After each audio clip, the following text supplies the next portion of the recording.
యేసురాజు గారు మన ఎదుట కొన్ని ప్రమాణాలు చేస్తాడు. ఈ ప్రమాణాలే అతని మీద మనకున్న హక్కు, దేవునికి కానీ మనకు కానీ సంఘానికి కానీ పుట్టిన హక్కు. కాబట్టి జాగ్రత్తగా గమనించాలి. నేను కొన్ని ప్రశ్నలు వేస్తాను, దానికి మీరు సంసిద్ధంగా ఉన్నారని చెప్పాలి. యేసురాజు గారు, మీరు దేవుని సన్నిధిలో మీ పాపములన్నీ ఒప్పుకొని ఉన్నారా? యేసు ప్రభుల వారు మీ కొరకు ఈ లోకానికి వచ్చి జీవించి ఆ కల్వరిశిలో మీ పాపం నిమిత్తం చనిపోయి రక్తం కాచి సమాధి చేయబడి మృతి పొంది 3వ దినాన్ని తిరిగి లేచినని మరలా మీ కొరకు రానై ఉన్నారని మీరు విశ్వసించుతున్నారా? నమ్ముతున్నారా? అలాగనే మరి ఈ విశ్వాసం మీరు ఏదైతే నమ్ముతున్నారో, మీరు ఏదైతే లోక సమాధి విడిచిపెట్టారో, దీన్ని ఎంతవరకు కాపాడుకోవాలనుకుంటున్నారు? Very good. నేను అది చెప్పలేదండి, నేను ఇంతకుముందు చెప్పాను కానీ వాళ్ళు చెప్పలేదు. ఎట్లా చెప్తారేంది అనుకున్నాను. మంచి నిర్ణయం ప్రకటన చేశాను. నా జీవితకాలం అంతయు కూడా నేను కాపాడుకుంటాను. కాబట్టి సహోదరుడు, మీరు ఫ్రీగా ఉండనంటే సహోదరుడు ఇచ్చినటువంటి సాక్ష్యాన్ని బట్టి దేవుని ఎదుటను సంఘం ఎదుటను సేవకులను తండ్రి యొక్కయు కుమారుని యొక్కయు పరిశుద్ధాత్మ నామములోనికి బాప్తిసం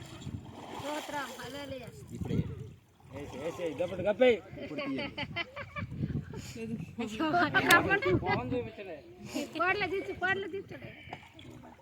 ఇప్పుడు చూడండి.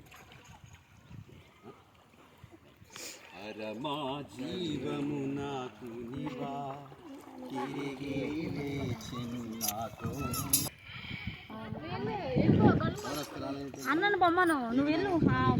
ప్రమాణాలు చేస్తుంది, జాగ్రత్తగా గమనించండి.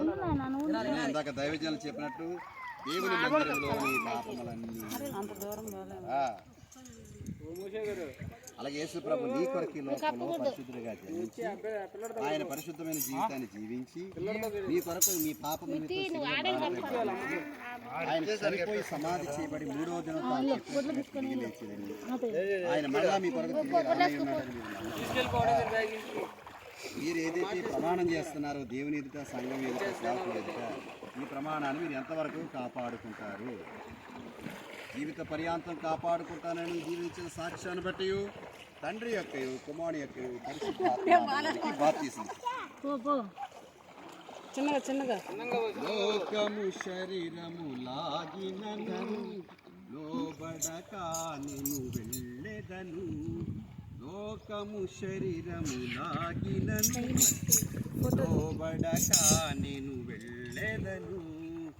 యేసు చాలును చాలును, యేసు చాలును చాలును.